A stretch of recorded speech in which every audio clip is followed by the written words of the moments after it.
يعني ممكن ديفنتلي اكيد، بس كيف بدك تعلم بكره؟ كيف بدك تدرسي اولادك اذا اجوا وعندهم واكتب انا؟ لا، بس في فرق كثير كبير بين ما تدرسي يكون عندك معلمه. لما انا اذا بدي اخذ اي انسان مثل نحن مكملين علمنا او اي انسان مكمله علمها، لما بتجي بنت بتسالني بالجغرافيا او التاريخ انا عندي معرفه من زمان انه انا دارسه هالشيء، اكيد فيني ساعدهم. بس لما ما يكون عندي معرفه كيف بدي اساعدهم؟ زوجة وين راح؟ ما انت مشغول 24 ساعه لا. بس هي اللي بتربي، هي اللي بتقعد مع الاولاد مش البي.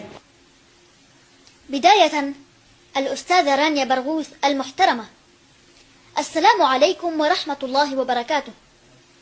لقد اضطررت أن أعيد الفيديو عدة مرات حتى استطعت أن أفهم ما تتلعثمين به.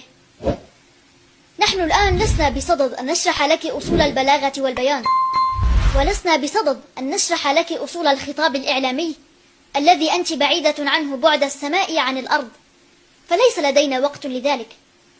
فأمي التي لم تكمل دراستها بنظرك كان كلامها واضحا ومفهوما، لأنها حافظة لكتاب الله عز وجل ومواظبة على تلاوته. ولكن ما لفت نظري أن البرنامج لم يكن بثا مباشرا، بل كان حلقة مسجلة. فيا رانيا يا برغوث، لماذا التلعثم؟ وما لفت نظري أيضا أنك اقتبست لأمي مثالا أن الإنسان يجب أن يكون لديه معلمة. بصراحة بحثت في كل معاجم اللغة العربية، من ألفية ابن مالك ومعجم المحيط ومعجم العين، قمت بمحاكاة العالم سيبويه والفراهيدي بحثا عن أصول كلمة معلمة. ولكن يا برغوث لم أجد لمصطلحك الرائع أساسا في كل مراجع اللغة العربية.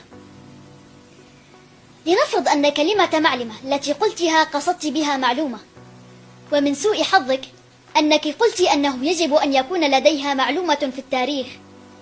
ألم تخبرك معلوماتك في التاريخ بأمهات العظماء الذين سطرهم التاريخ وماذا كن قد درست؟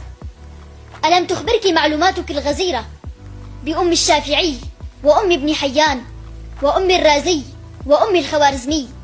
ألم تخبرك معلوماتك بأديسون وأمه؟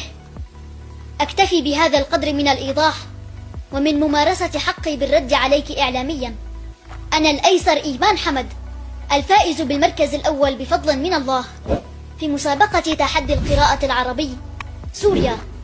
أحبك يا أمي وأشكرك على كل ما قدمته لي حتى وصلت إلى ما أنا عليه الآن من الفصاحة والبلاغة والبيان، والشكر موصول لأبي العزيز. يعني